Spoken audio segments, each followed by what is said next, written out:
Okay, let's face it. Picking a credit card for 2026 can feel, well, impossible, right? It's like navigating a giant maze.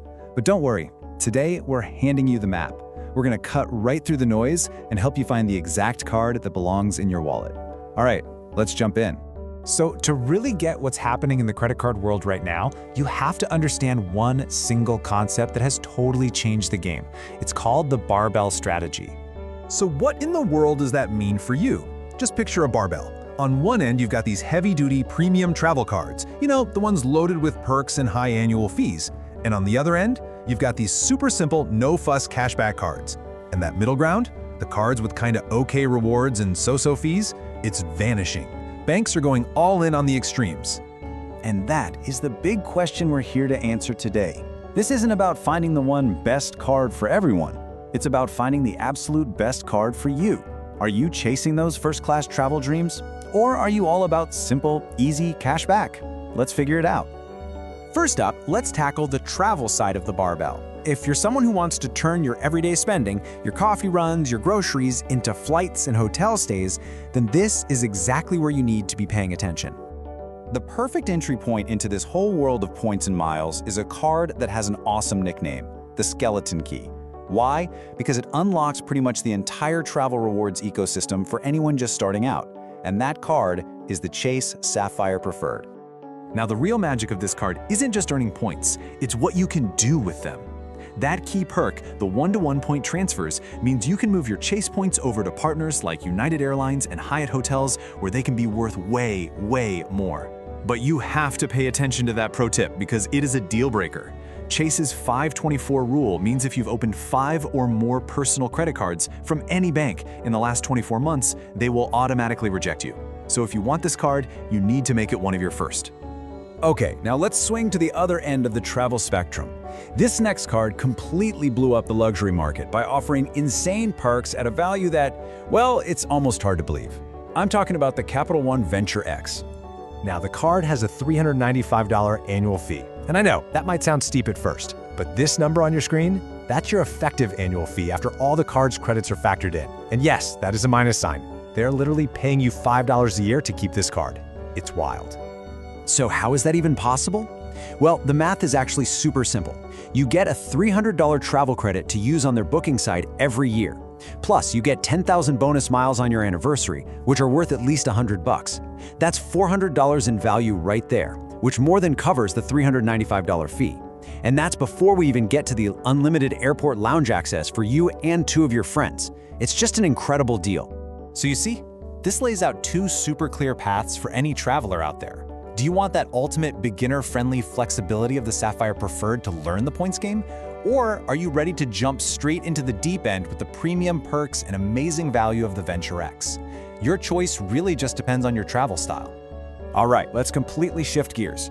We're gonna hop over to the other side of the barbell now. What if you're not a huge traveler? What if you just want to get the most bang for your buck on the things you buy every single day, like groceries, gas, and streaming services? This slide really breaks down 3 of the best, and each one is for a totally different kind of person.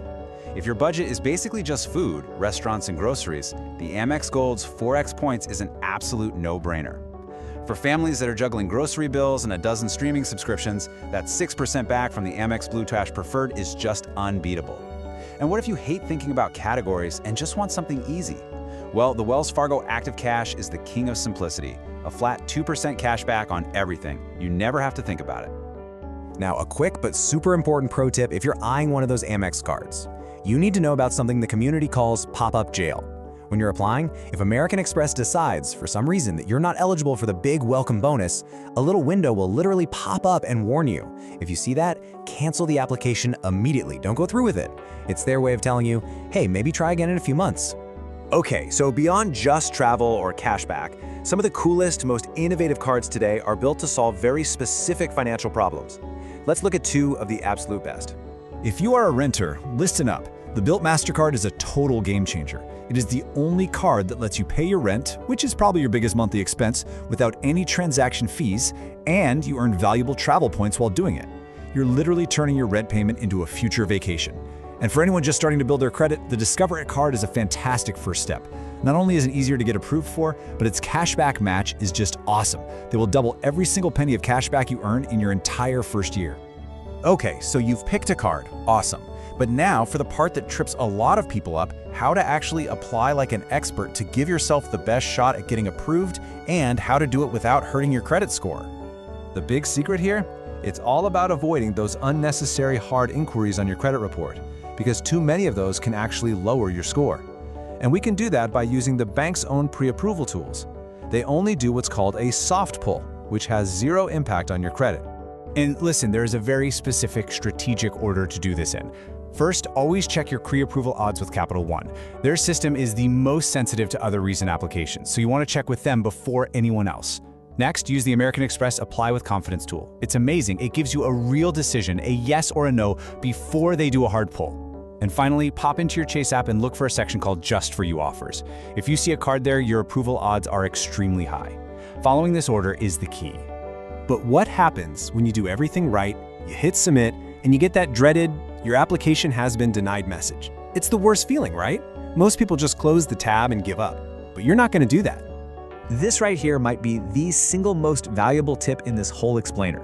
You pick up the phone and call the bank's reconsideration line. That instant online denial is usually just an algorithm that flagged something. Your goal is to get a real person, a human underwriter on the phone who can actually listen to your story and look at the bigger picture. And you don't even have to be nervous about what to say.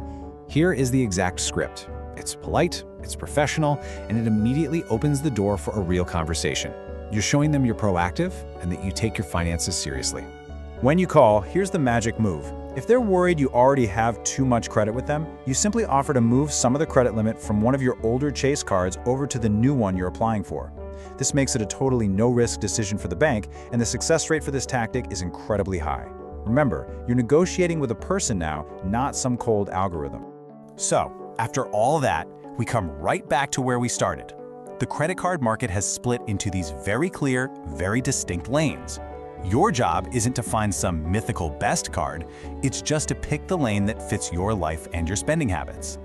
Look, there is no single best credit card out there for everyone.